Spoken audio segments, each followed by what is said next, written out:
What is kind of your reaction to seeing woke superhero films or like this movement in Hollywood away from, let's say, Superman wanting to kind of protect American values, and now we're kind of seeing, like, I don't know if people view comic books or even just any kind of superhero in that kind of positive light.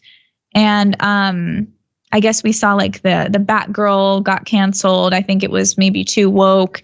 But where do you think that's going to go with movies kind of in that genre? Down the toilet. It just doesn't work. Nobody wants to watch it. There was a big controversy that, Lois and Clark had a kid, Jonathan Kent, they named him, and they had a new thing that was out, and it was in 2022, was it? And they're like, and he's gay, or he's whatever he was. He was non-binary. I don't know what he was, but he was dating a hacktivist, like Japanese dude. And there's like the first gay kiss and blah, blah. And like, they were like, oh, it's a bold new direction. And I said, it's not bold in 2022 to have a gay superhero kid. I mean, like every other superhero is gay these days. And I made a joke about Robin always having been gay. I still think that's funny.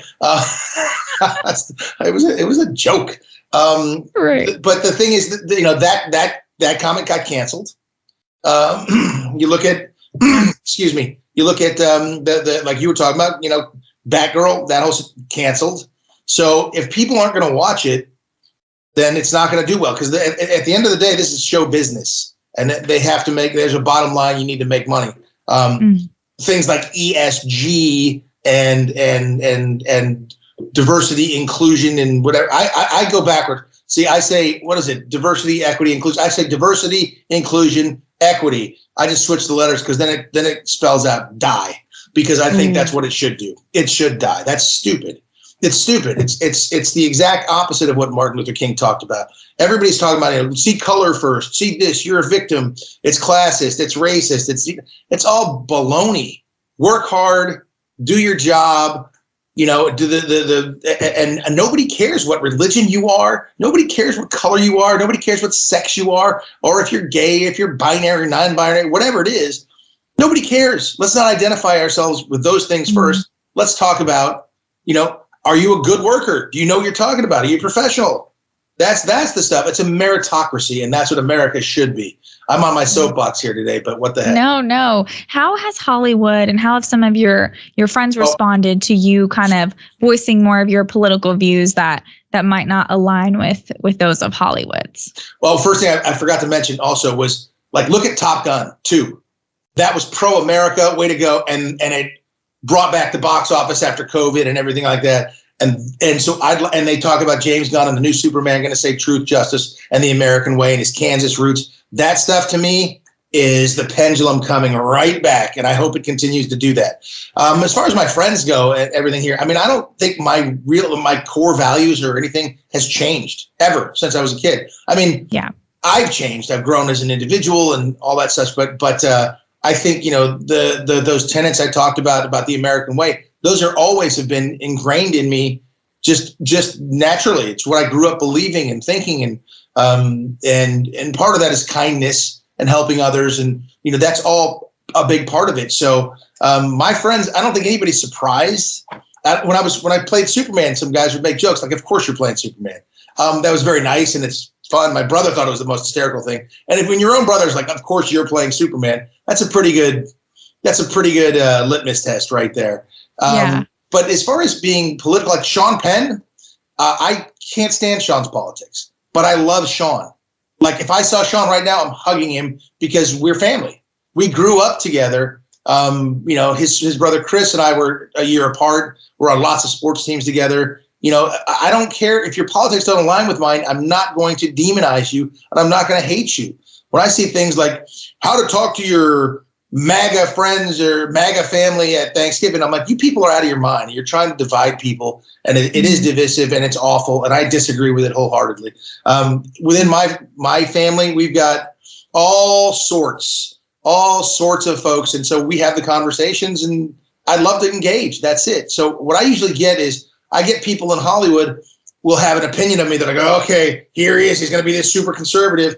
I don't walk in screaming Second Amendment, when I walk in. I mean, I don't That's not it. I do sit on the board of directors for the NRA. I am a sworn sheriff's deputy in Frederick County, Virginia. I am a reserve police officer in Pocatello, Idaho. It's not a joke. Everybody knows that. I do all kinds of things to support our men and women in uniform, military. They know where I stand on that. I'm very pro-America. Great. You can say whatever you want, though. That's another thing. So they're like, oh, you dumb actors. I did go to that other Ivy League school, not the one that starts with a D, the one with less snow and better weather. A better football team. And a better oh my gosh. team. Well, Dean, you need to call your friends, call Jeff Bezos and say, hey, it's Dean.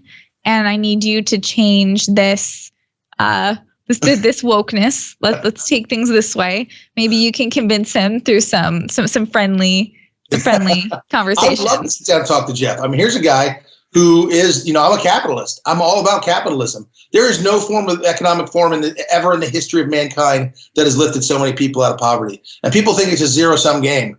Like if Jeff Bezos has, whatever he has, 60, 100 billion, whatever it is, that means he took it from everybody else. No, that's created wealth. And he's made a system where everybody can get everything all the time. He deserves that. Now, when he starts buying media companies and sorts, that sort of thing, I'm like, I don't like that as much because he's putting out, unfortunately these days, media companies put out a point of view.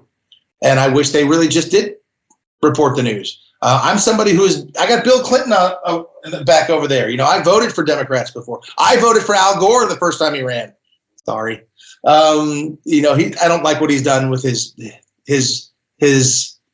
climate change grift, and I call it a grift because it is. I'm not a fan of John Kerry being our climate czar, flying around in private planes and then saying everybody else has to cut back on water. I mean, there's so much. The hypocrisy is crazy in our current political climate. It's unfortunate, but I don't begrudge anybody their successes. I want them to be successful, and I strive and want to be as successful. My son's 22 years old. These are the things that I teach him. Celebrate someone's success, emulate them, work hard, get there. Yeah, for sure. Wow. Well, that's awesome. Dean, this has been such a great conversation. I have so many things I could ask you, but I really appreciate your time. So we'll do it next time. Soon. We'll do it next time.